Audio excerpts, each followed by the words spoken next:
Sistema Michoacano de Radio y Televisión presenta. Compañeras y compañeros diputados.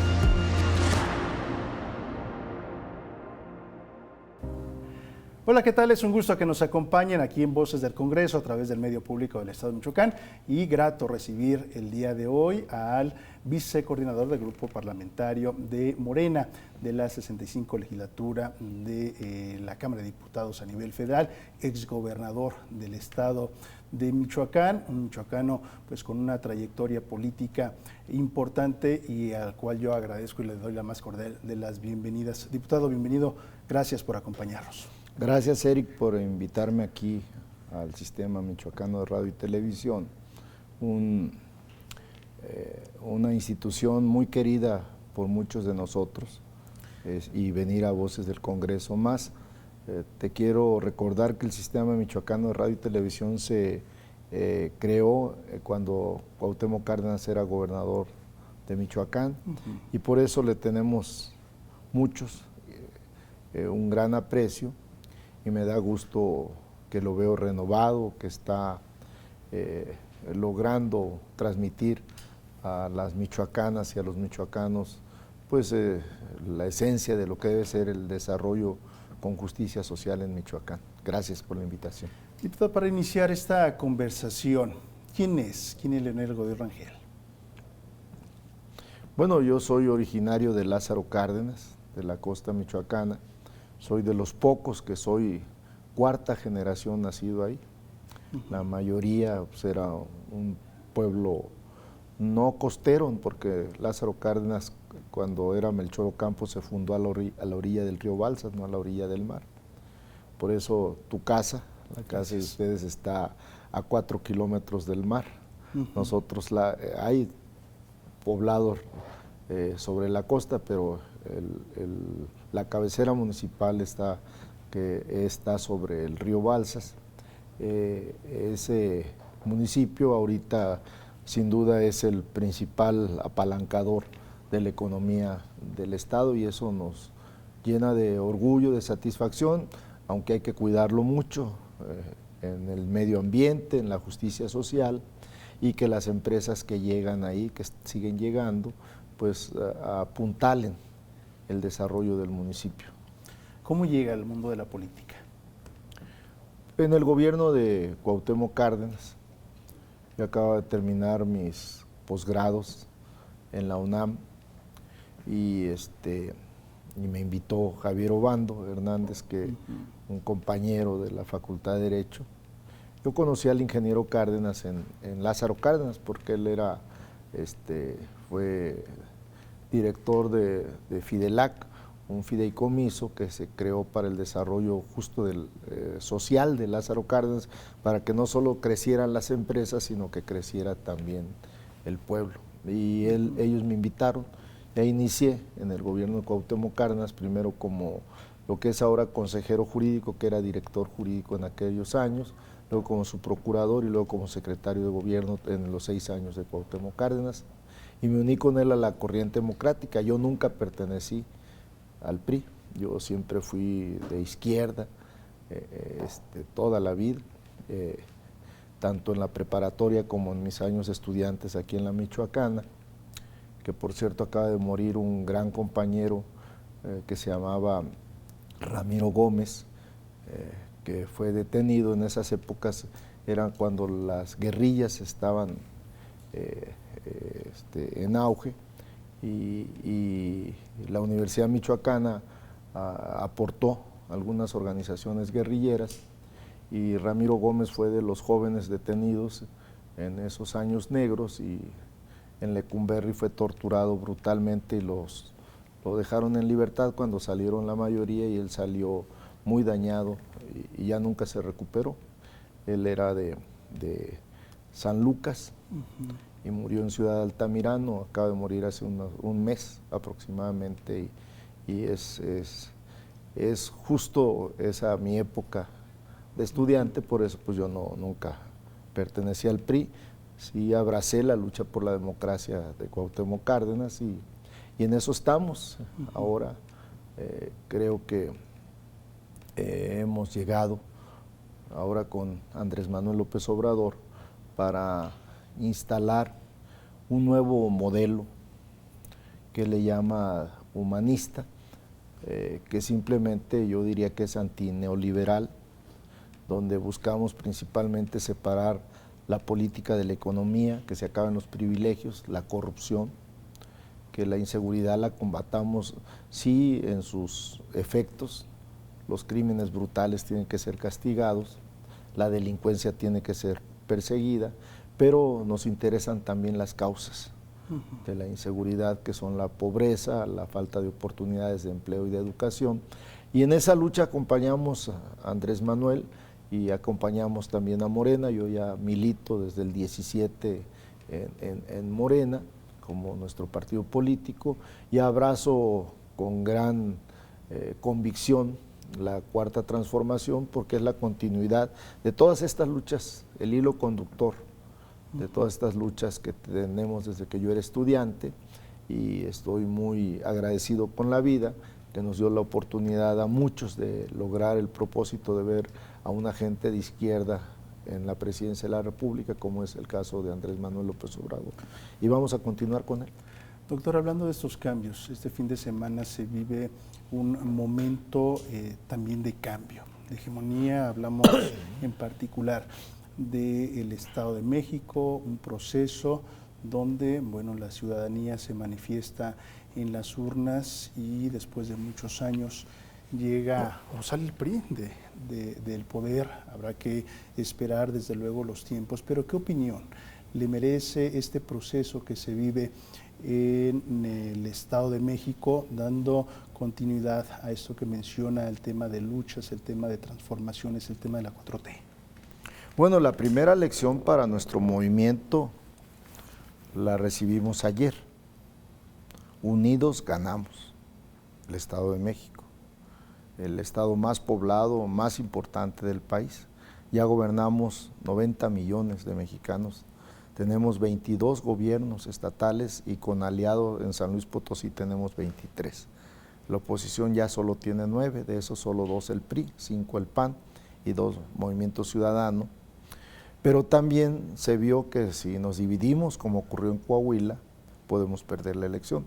Pero lo más importante de todo eso es de que los procesos electorales ahora en este sexenio han sido transparentes, democráticos, los votos cuentan y se cuentan, y que sabemos ganar y sabemos perder.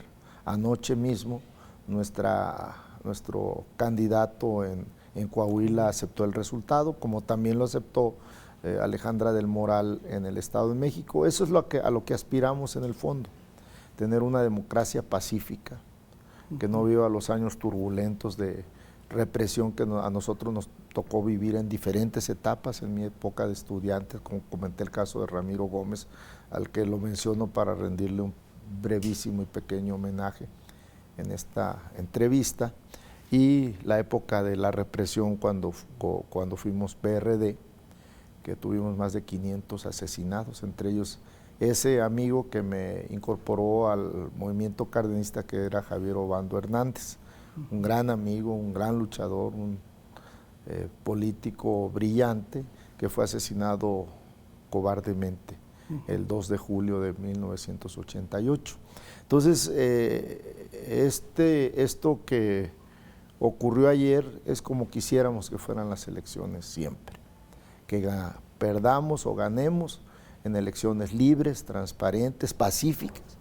No hubo ayer ningún incidente, que siempre ocurre cuando nosotros estamos en contiendas, como cuando son nuestras manifestaciones gigantescas y no rompemos un solo vidrio. Entonces, por eso me siento contento de que hayamos terminado con más de 90 años de gobiernos priistas, pero también que llega por primera vez una mujer en el Estado de México, Delfina Gómez Álvarez, y que a mí no me gusta hablar de principio del fin, del PRI. A mí me parece que eso tiene que ser sentenciados por los electores y no por nosotros. Y en todo caso, muchos partidos que corrijan el rumbo, ojalá lo hagan, porque la ruta, cuando menos en esta etapa histórica de México, de la derecha, de los conservadores, de recuperar el modelo neoliberal de privilegios y de corrupción, yo creo que ya no va a ocurrir. Entonces, si modifican sus líneas políticas, que yo no soy nadie para darles consejos, pero yo veo el comportamiento electoral. Ayer el PRD en el Estado de México no sacó ni el 3%, cuando en la elección del 17 sacó 1,5 millones de votos, antes de que decidieran aliarse con el PAN y votaran diciéndose de izquierda y llamaran a votar por un candidato de la derecha corrupta, que era Ricardo Anaya. Entonces, si corrige el PRD, si corrige el PRI, yo creo que pudieran tener mejor suerte, y que el PAN, que es nuestro verdadero adversario, no solo político, sino ideológico, pues deje de injuriar, de difamar, de calumniar fundamentalmente al presidente de la República, y presenten un proyecto para las mexicanas y los mexicanos. Que lo digan nada más, porque tú escuchas a sus representantes y solo descalifican al presidente y lo que estamos haciendo. Tenemos que hacer una pausa y regresamos para platicar de este trabajo que se hace en la legislatura número 65, la importancia también de temas nodales, fundamentales para el desarrollo y transformaciones también de nuestro país. Hacemos una pausa el día de hoy platicando aquí en Voces del Congreso con el vicecoordinador del Grupo Parlamentario de Morena de la legislatura número 65, diputado Leonel Godoy Rangel. Hacemos una pausa y regresamos.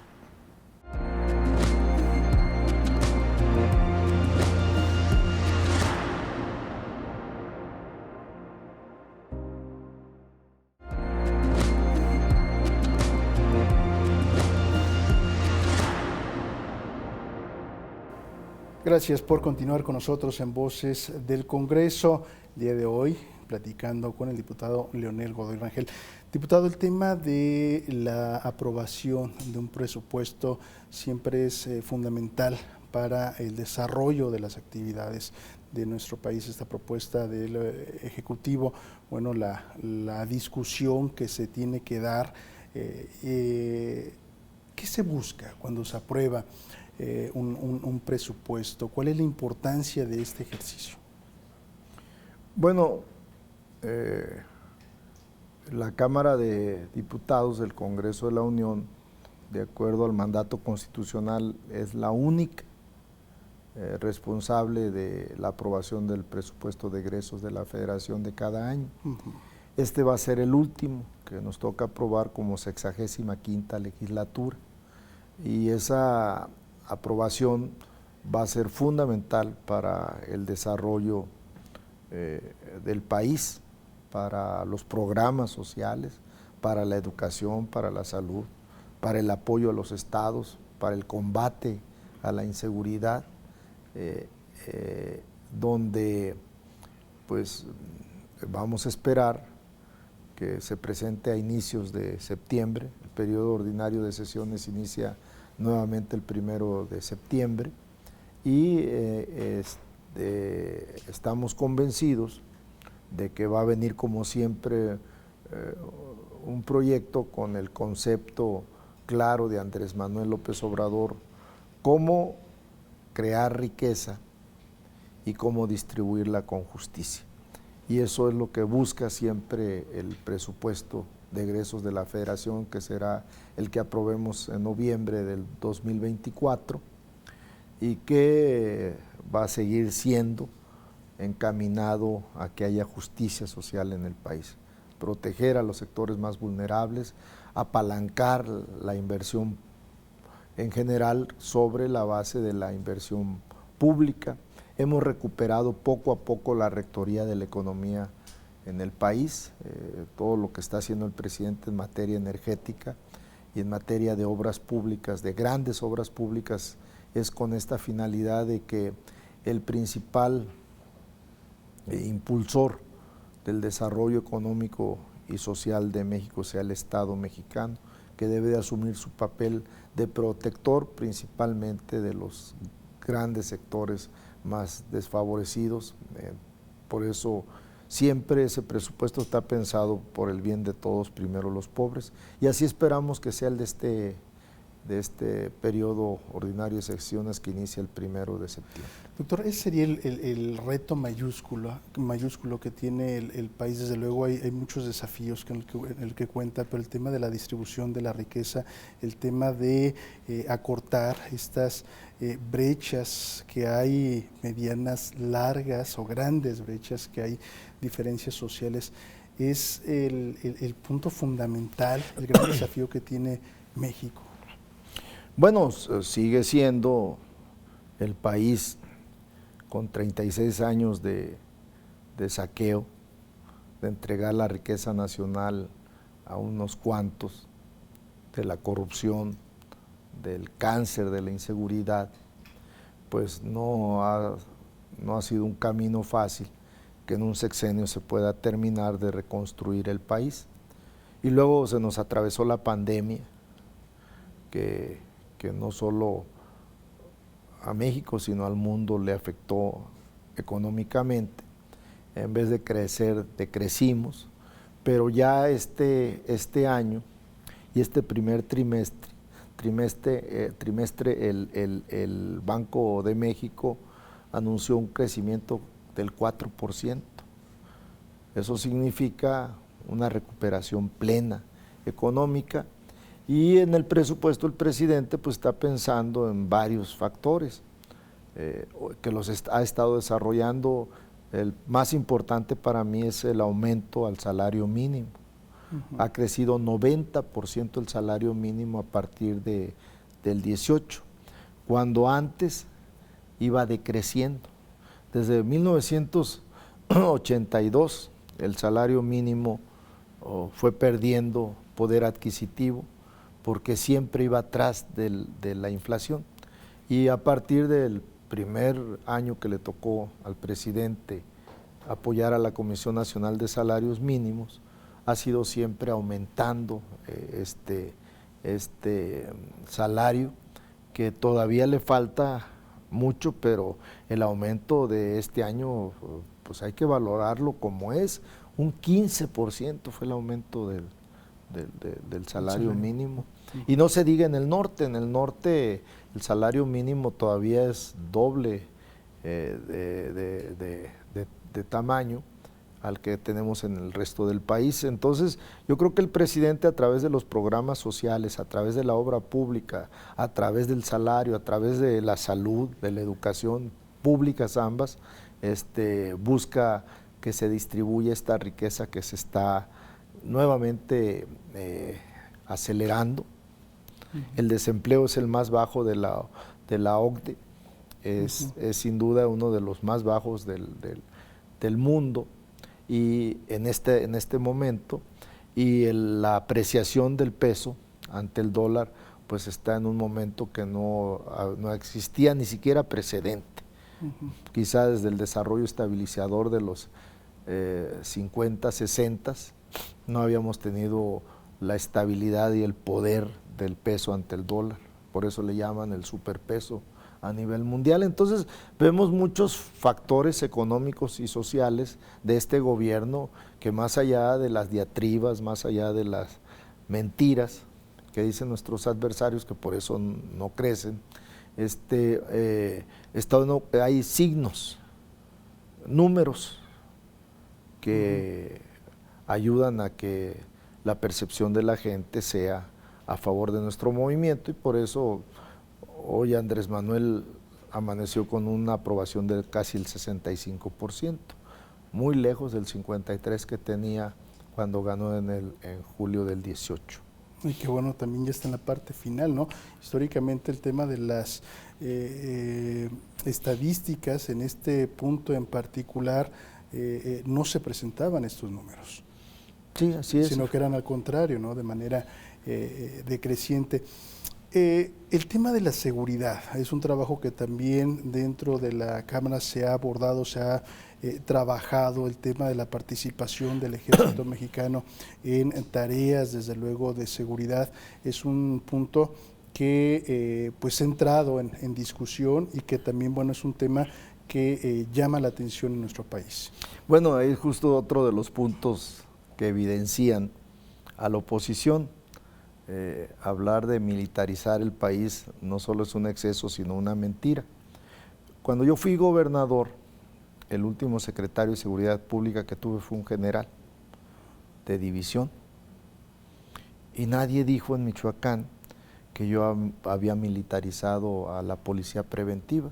Y eso se debe a una razón que no ocurrió en las reformas que se presentaron, tanto para ampliar la presencia del Ejército y de la Marina en apoyo a la Guardia Nacional hasta el 27, sino que nunca se ha pensado tocar las atribuciones del Ejército y de la Marina en materia de seguridad pública. Ellos tienen un tema constitucional que es la seguridad nacional, que es de la defensa de la soberanía de nuestro país. Pero en el tema de seguridad no se cambió una coma a las atribuciones que establece la Constitución a la policía preventiva, que ahora representa la Guardia Nacional. El tener mandos militares no militariza a la policía, como di mi ejemplo de cuando yo fui gobernador. Yo fui secretario de Seguridad Pública de la Ciudad de México y yo tenía, uno de mis subsecretarios era un general, brigadier. Y nunca nadie acusó a Cuauhtémoc Cárdenas de que quería militarizar a la policía o a Andrés Manuel, porque con el ingeniero Cárdenas, el titular de Seguridad Pública fue un coronel que no recuerdo su nombre, el primero, luego fue Alejandro Hertz y luego yo con Andrés Manuel. Pues nadie habló de militarizar, simplemente que la policía necesita disciplina. En el caso de la Ciudad de México, yo creo que es la policía más profesional porque tiene un servicio de carrera, tiene un instituto de formación policial de una eficiencia de un tamaño impresionante, y no son los soldados ni los marinos los que realizan esas funciones. Ellos realizan, obviamente, pues si hay un delito en flagrancia, va gente armada, acaban de secuestrar o andan en zonas del país, pues el Ejército, que además así está previsto en la Constitución, siempre ha estado previsto. Cualquier ciudadano tiene la obligación de evitar un delito que se está cometiendo en flagrancia, cualquiera, pues entre ellos también los soldados y los marinos. Entonces, es una falacia la militarización del país. Sí se buscó que la Guardia Nacional dependa administrativamente del Ejército, no de la Marina, solo del Ejército.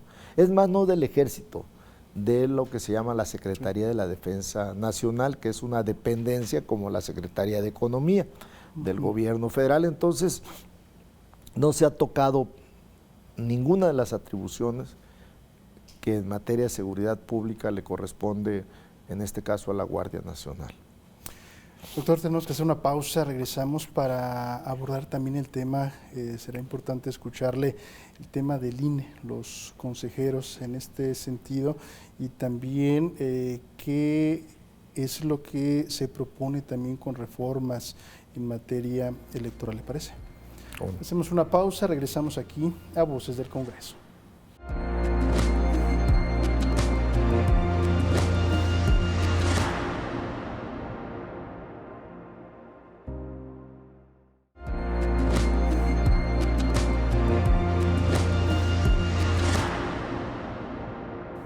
Gracias por continuar con nosotros en Voces del Congreso, en esta ocasión platicando con el vicecoordinador del Grupo Parlamentario de Morena de la legislatura número 65 en la Cámara de Diputados, el doctor Leonel Godoy Rangel, además exgobernador del estado de Michoacán. Antes de irnos a la pausa, doctor, hablábamos de qué representa este trabajo que se realizó este tema en particular de las y los consejeros del INE, estas manifestaciones de diferentes sectores de la sociedad en el tema de una reforma también a este mecanismo, a esos trabajos del Instituto Nacional Electoral? ¿Cuál es la visión que ustedes encabezan y también en qué sentido? ¿Cuál es el espíritu también para transmitirlo a la sociedad que en ocasiones, pues también las personas que nos ven, que nos siguen a través de redes sociales, que nos escuchan a través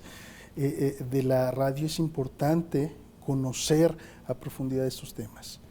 Bueno, lo primero que hoy, 5 de junio del 2023, queda claro es que la manifestación de febrero de este mismo año, con el eslogan "El INE no se toca", era una mentira más de la oposición. Primero porque nunca ha pasado por nuestra mente desaparecer al INE, jamás. Pues es un órgano que se creó por los fraudes a la izquierda. ¿Cómo vamos a estar en contra de lo que era antes el Instituto Federal Electoral y ahora es el Instituto Nacional Electoral? Pues no. Pero han ocurrido dos cosas. La primera es que hubo cambio de 4 integrantes del INE, entre ellos 2 gentes que se convirtieron en unos militantes activistas de la derecha.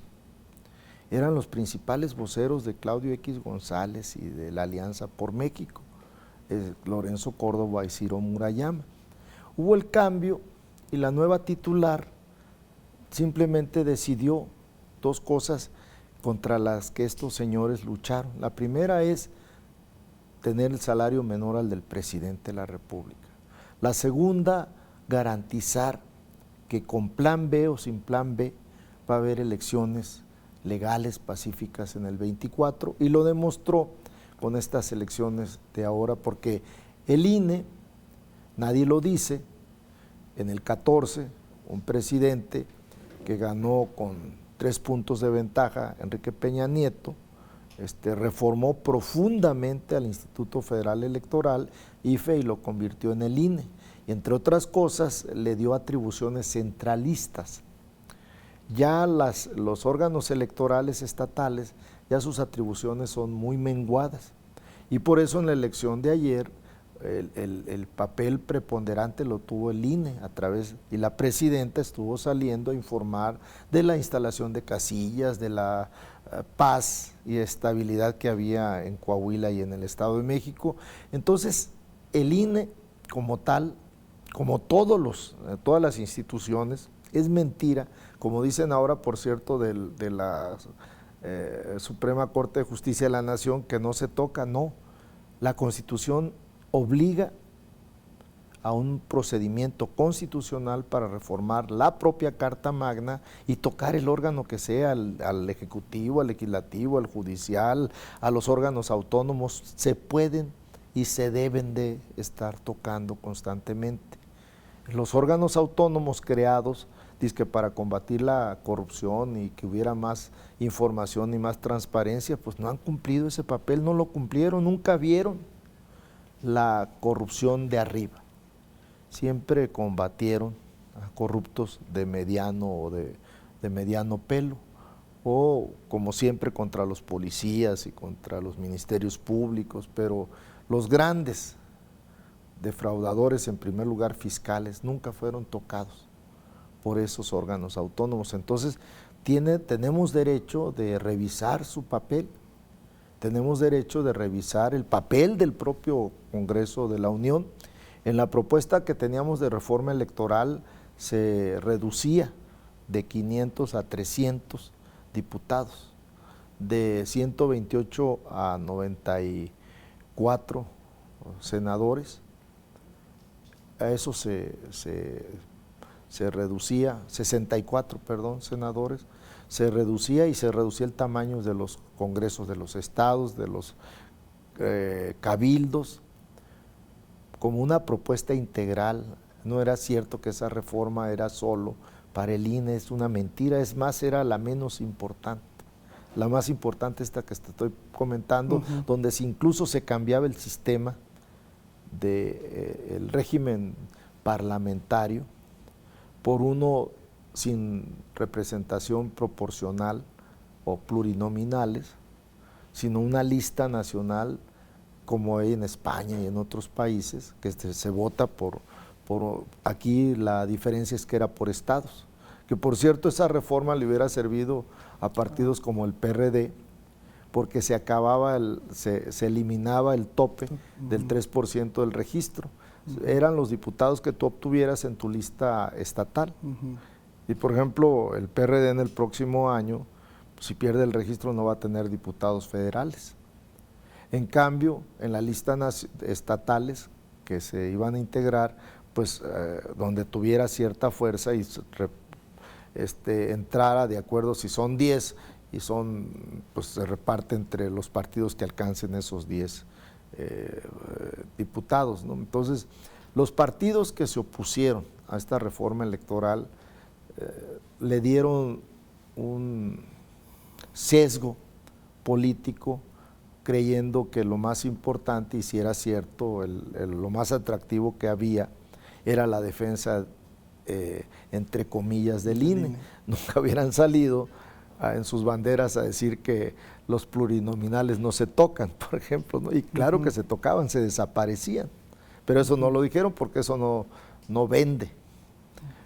Pero ahora ya vemos de que el INE se tocó y no pasó nada. Ve las elecciones de ayer del Estado de México y de Coahuila y vamos a ver las del 2024, van a ser también pacíficas, van a ser copiosas y van a ser sin fraudes electorales. Entonces es una mentira, todos los órganos del Estado, de acuerdo a la propia Constitución, pueden ser tocados legal y constitucionalmente. Eso es lo que te diría del INE. Diputado, el tema, bueno, lo conocemos, ¿no? Lo hemos mencionado. ¿Cómo se ve Michoacán desde fuera? En este trabajo de gobierno federal, ¿no? De generar condiciones de estabilidad, de condiciones de inversión, trabajos en materia de educación, en tema de salud, lo mencionaba, nos cambió la vida, modificó muchísimas cosas el tema de la pandemia, pero ¿cómo ve Michoacán desde la Ciudad de México? Bueno, a lo mejor soy parcial, no soy objetivo, pero yo como lo veo, incluso a la luz de mi propio gobierno, el que el presidente de la República y el gobernador sean del mismo partido y además sean amigos, le abre una gran oportunidad de salir adelante, fundamentalmente en desarrollo económico y social a Michoacán. Cuando yo era gobernador, el presidente Calderón no me informaba cuando iba a nombrar algún delegado federal, me enteraba por los periódicos. Así era de mezquino, de corto de miras.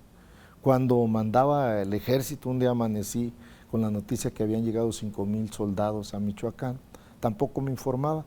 Y tú ves hoy en la mañanera al gobernador panista de Yucatán o escuchas al gobernador del MC de Jalisco y hablan bien de un presidente que ha sido de trato parejo para todos, que el presupuesto lo guía por la orientación social y no por mezquindades políticas. Entonces, eso en Michoacán se nos presenta como la gran oportunidad. Tenemos, yo resumiría en 3 cosas el desarrollo del Estado. Primero, Lázaro Cárdenas como el puerto industrial y comercial más importante del Pacífico. Segundo, el turismo. Y tercero, la producción agropecuaria, fundamentalmente las frutas. Si esta última parte nosotros logramos pasar de ser proveedores de materia prima de aguacate, de berries, de fresa, de guayaba, de limón, nos convertimos también en transformadores, en que estos productos tengan un valor agregado, procesándolos. Entonces, pues vamos a tener 3 motores para que la economía del Estado mejore. Porque en la otra parte yo no tengo ninguna duda, Alfredo Ramírez Bedoya y su equipo están pensando en la justicia social en Michoacán. Entonces, si hay crecimiento económico, yo tengo la seguridad que el gobierno de Alfredo Ramírez Bedoya va a buscar distribuirlo con mayor justicia entre las michoacanas y los michoacanos. Entonces yo veo una gran oportunidad que ahora el presidente y el gobernador sean del mismo partido, pero un presidente que no es mezquino con los otros gobernadores o con los otros estados que no están gobernados por nosotros. Tenemos que hacer una pausa y regresamos con más el día de hoy platicando aquí en Voces del Congreso con el doctor Leonel Godoy Rangel. Pausa y regresamos.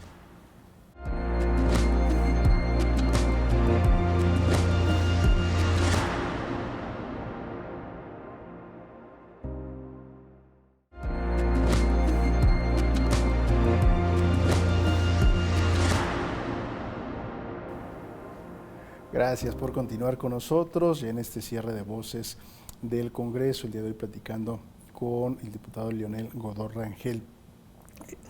Diputado, el tema de la mujer, ¿no?, en nuestro país, desde diferentes ópticas, el tema de encontrar una equidad, ¿no?, el tema de la participación de las mujeres, importante el reconocimiento también a lo que se enfrentan las mujeres en nuestro país, desafortunadamente el tema de las violencias.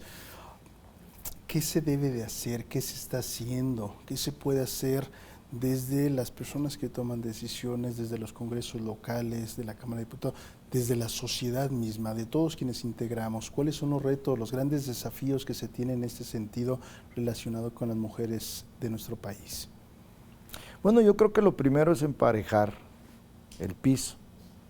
Venimos de una etapa profundamente misógina, donde las oportunidades de las mujeres eran escasas, a unos nuevos tiempos, donde las mujeres se están empoderando, no solo en el tema de derechos humanos, sino en el tema de derechos políticos. Nosotros, nuestro grupo parlamentario, por ejemplo, somos 203 diputados, y de esos 203 son 106 mujeres y 90 y tantos hombres. Es mayoría las diputadas que en el grupo parlamentario de Morena, y en la Cámara de Diputados son exactamente igual, 250 y 250. El PAN tuvo que pagar el querer violar este mandato constitucional y les quitaron un diputado federal hombre que ya estaba en la Cámara y pusieron una mujer de ellos mismos, aquellos que se asumen disque feministas. Entonces esa primera parte tenemos que primero emparejarla antes de hablar de equidad, en mi opinión. Por eso el próximo año se van a elegir 9 gobernadoras o gobernadores, y la acción afirmativa obliga a todos los partidos políticos a que haya 5 candidatas mujeres y 4 candidatos hombres, a todos los partidos. Entonces todos los partidos vamos a tener que buscar, y no mandarlas, porque lo prohíbe también la ley, a los estados perdedores, que por cierto nosotros estamos arriba en 8 de los 9 estados en las preferencias electorales. Entonces para nosotros va a estar más complicado, pero para la oposición pues va a estar casi imposible, porque con esta visión machista pues se piensa que las mujeres están menos dotadas para competir electoralmente, y eso tiene una carga histórica en la política que es relativamente cierta. Pero si las mujeres no gozan de mayores oportunidades, pues no van a tener esta posibilidad. Por eso yo llamaría que estamos en la etapa de emparejarnos, y una vez ya estando iguales, ahorita hay 10 gobernadoras, 8 de Morena, por cierto, 8 de Morena ahora con Delfina Gómez. Entonces Morena y el presidente sí les están cumpliendo a las mujeres, más allá de los discursos de la derecha que acusan a Andrés Manuel, algo absurdo, cuando es un gobierno paritario, su gabinete es paritario. Que por cierto me voy a hacer un comercial, el primero paritario en el país en el 2008 fue el mío. Sí, ni siquiera Amalia García, que era gobernadora de izquierda, tenía un gobierno paritario. Nosotros sí, Andrés Manuel tiene un gobierno paritario, pero eso es un mensaje político nada más. En el fondo ha habido reformas profundas en materia legislativa.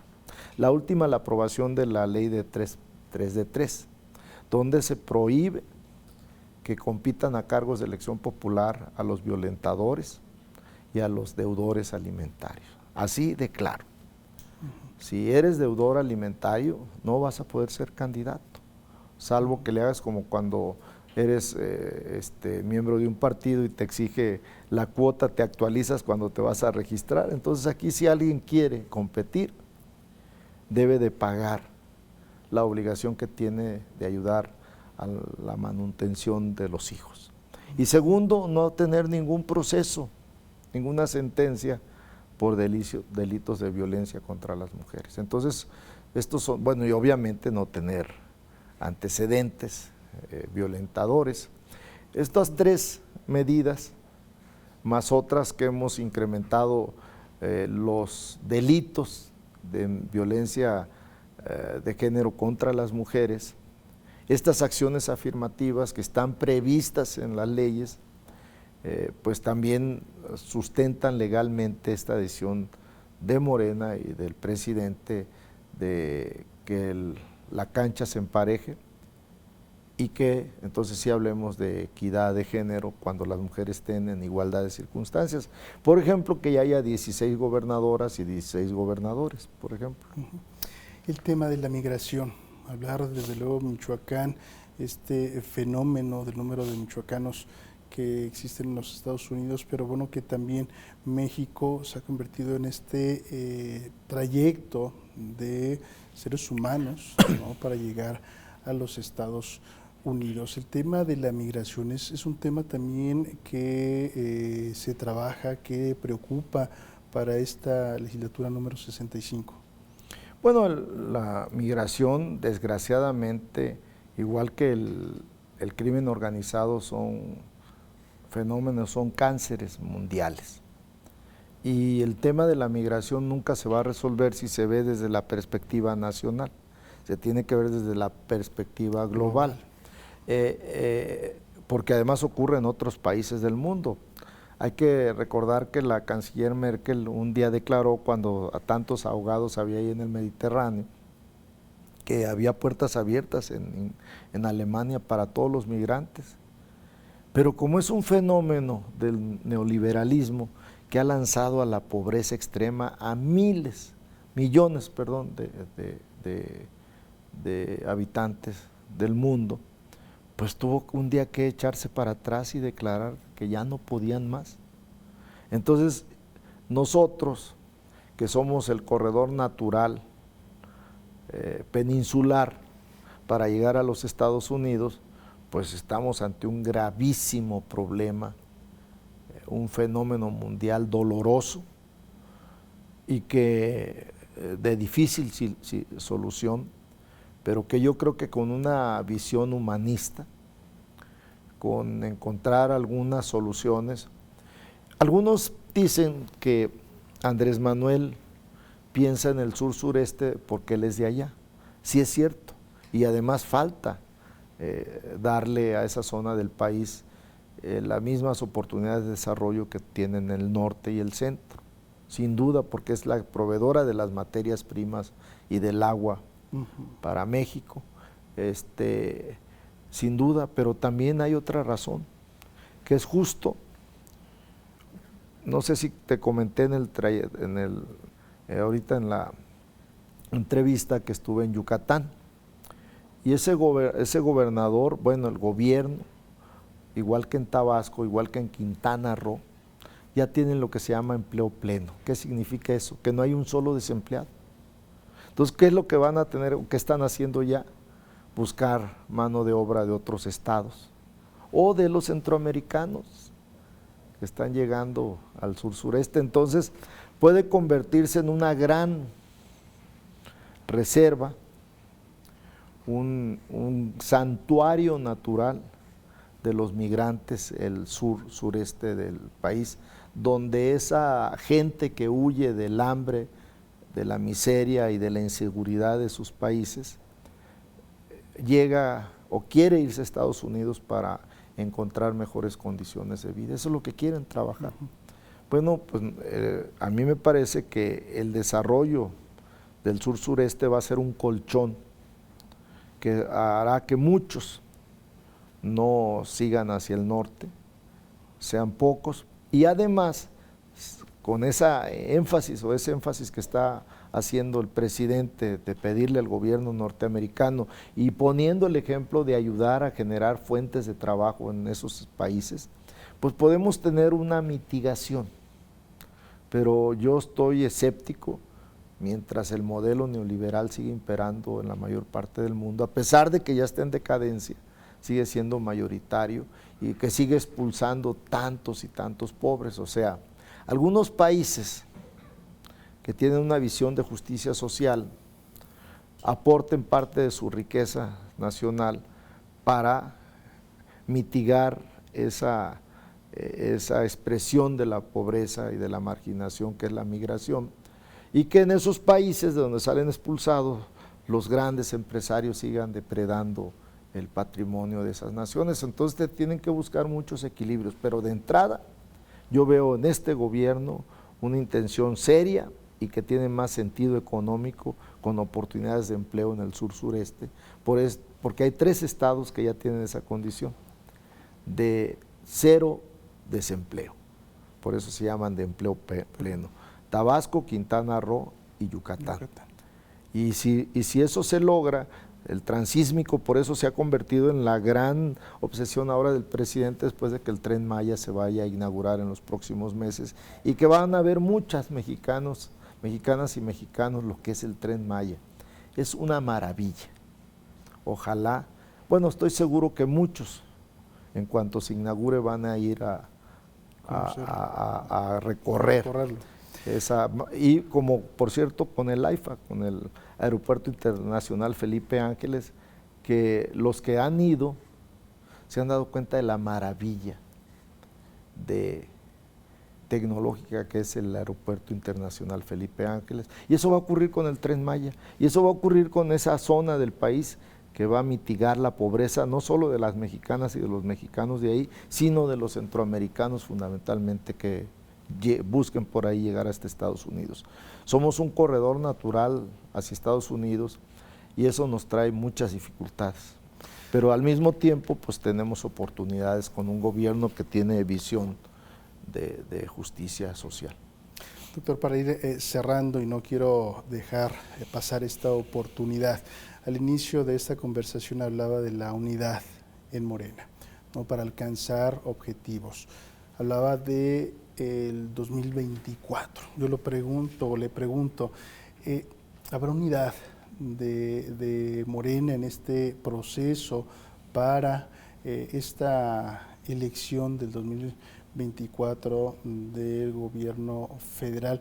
¿Cuál es la visión? ¿Cuál es la reflexión? Porque bueno, las dinámicas de los partidos políticos a nivel mundial son así, ¿no? Hay diferentes visiones, diferentes ángulos. ¿Habrá unidad de Morena? Sí, estoy convencido. Lo de ayer es la mejor lección que podemos haber recibido de lo que significa ir unidos o divididos. Para finalizar, un ejercicio que bueno, realizamos cada emisión de Voces del Congreso y a la cual pues también le queremos invitar a externar nosotros una palabra y que nos comparta una frase, algo que venga o pase por su mente, ¿le parece? Adelante. México. Lo mejor. Michoacán. Mi gran estado natal. Seguridad. La necesitamos todas y todos. Educación. Pública, gratuita, laica, obligatoria para todas las mexicanas y mexicanos. Mujeres. La gran época actual es de las mujeres. 4T. El movimiento transformador que va a lograr separar al estado de la economía, de la política de la economía. Va a ser sin duda, después de las leyes de reforma, el gran aporte de la Cuarta Transformación a nuestro país. Andrés Manuel López Obrador. Nuestro líder indiscutible, un hombre recto, es un hombre probo, que ha puesto por enfrente las necesidades del país, no las personales. Universidad Michoacana. Mi gran universidad, de orígenes históricos, de grandes hombres, de grandes mujeres, y que le deseo larga vida. Doctor, ¿algo más que quisiera compartir a través de este espacio público? Bueno, desearle al Sistema Michoacano de Radio y Televisión lo mejor, porque yo creo en las instituciones públicas, respeto las instituciones privadas, pero yo apuesto por las instituciones públicas. Yo mismo soy fruto de la escuela pública y por eso creo en la escuela pública. Hace poco tuve una enfermedad y me atendí en un hospital público. Yo creo en las instituciones públicas y entre ellas en el Sistema Michoacano de Radio y Televisión, y espero que siga avanzando. Necesitamos este espacio ante el cerco informativo, como hoy en la mañana le llamó Andrés Manuel, de los medios desinformadores. Les quedan los medios tradicionales donde hay un vocerío cerrado que se dedica a vociferar, que se dedica a injuriar al presidente. Yo le agradezco a nombre de esta producción estos minutos, compartir con las y los michoacanos, y ojalá podamos tener en este espacio, en otros del Sistema Michoacano de Radio y Televisión, la oportunidad de seguir conversando. Muchísimas gracias. Será un gusto, Eric. Gracias al equipo técnico, gracias a los directivos del sistema por haberme permitido estar en Voces del Congreso. Gracias al vicecoordinador del Grupo Parlamentario de Morena de la Legislatura 65 de la Cámara de Diputados a nivel federal, Leonel Godoy Rangel, este día en Voces del Congreso, y gracias a usted por habernos acompañado. Mi nombre es Eric Serpa, pásela bien. Compañeras y compañeros diputados.